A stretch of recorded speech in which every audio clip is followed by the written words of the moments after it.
Olá pessoal, estamos aqui no Mato Grosso do Sul para gravar mais um Descomplica na Estrada. Estamos em Miranda, estou aqui num rio, em um rio que me lembra claramente uma das batalhas da Grande Guerra do Paraguai, que é um dos assuntos que nós vamos trabalhar nessa aula maravilhosa. Você deve estar pensando, caramba, ele está no Pantanal, só vai ter história nessa aula? Claro que não. Claro que não, por quê? Porque é lógico que o protagonismo aqui é da biologia. A biologia ela é muito mais importante, Peli. Afinal de contas, o bioma Pantanal é um dos biomas mais biodiversos do mundo.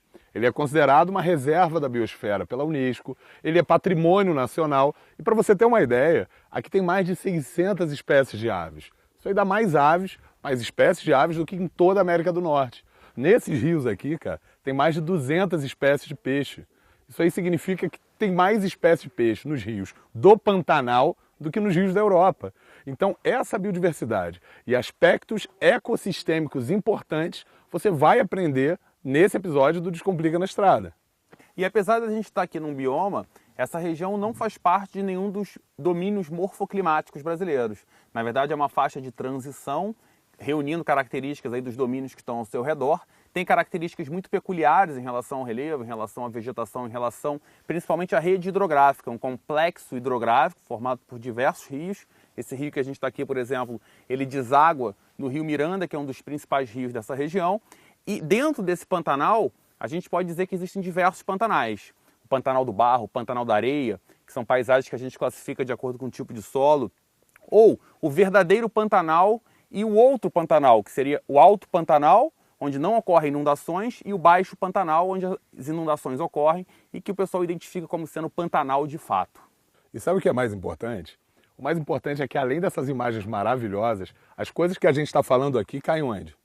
Cai no vestibular. Bom, a gente fez uma seleção de questões assim para estudar essa região, identificou mais de 20 questões em geografia, mais de 10 questões em biologia específicas sobre o Pantanal, na Unicamp, na FUVEST, por todo o Brasil. Então, Oda, é isso. Esse território interage diretamente com as questões do Brasil. Com Colônia certeza. Do Brasil, Império do Brasil, República. Então acho que é isso. Acho que é a hora então da gente ligar o motor ou sair daqui a remo para poder apresentar melhor o Pantanal para vocês. Vamos explorar? Descomplica na estrada! Descomplica Vamos na lá! estrada, vamos lá.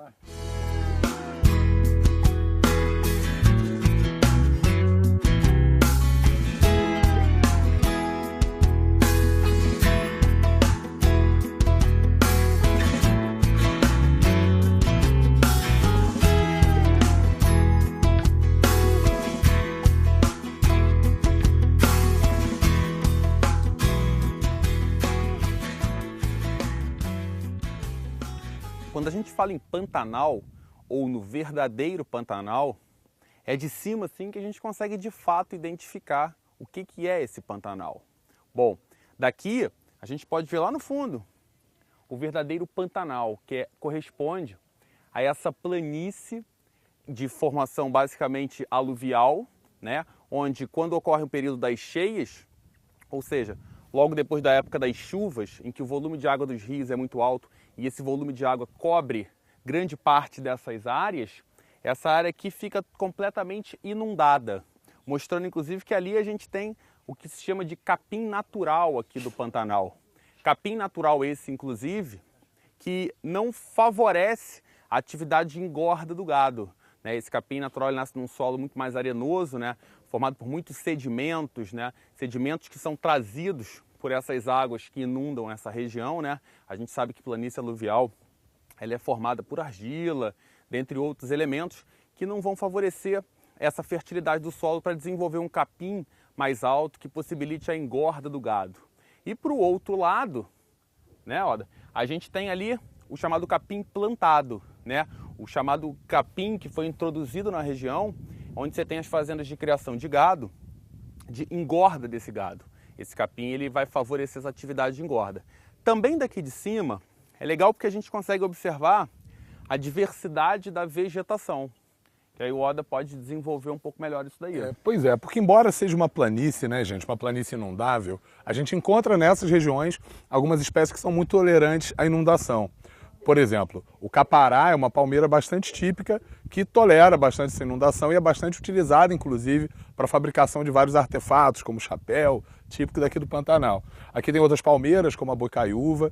Tem várias espécies que são usadas para obtenção de tanino, que é importante no processo de produção de tratamento do couro, como, por exemplo, o quebracho, o angico. Então, repara que é uma vegetação que é diversa e que tem variações microclimáticas. Em áreas mais altas, que são chamadas de cordilheiras, a gente encontra capões, matas mesmo, matas mais fechadas que muitas vezes lembram inclusive o cerrado. Então é interessante que a gente, ao pensar em Pantanal, a gente pensa em gramínea. Mas, na verdade, há uma diversidade razoavelmente alta de plantas e, consequentemente, com a alta produtividade, como nós já abordamos, isso acaba determinando também uma grande biodiversidade animal. E a gente pode, inclusive, lembrar, né? Eu já falei aqui, essa é uma faixa de transição, né?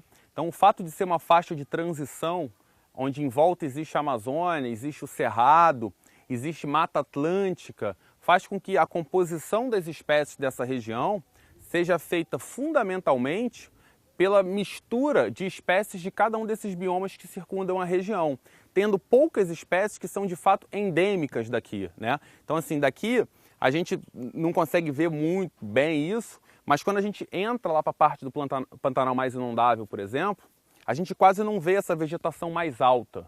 A gente vê a vegetação muito mais rasteirinha e alguns focos, uma espécie de ilhas, assim, onde existe essa vegetação mais densa que a gente está vendo aqui, que são os chamados capões nessa região aqui. Bom, acho que é isso.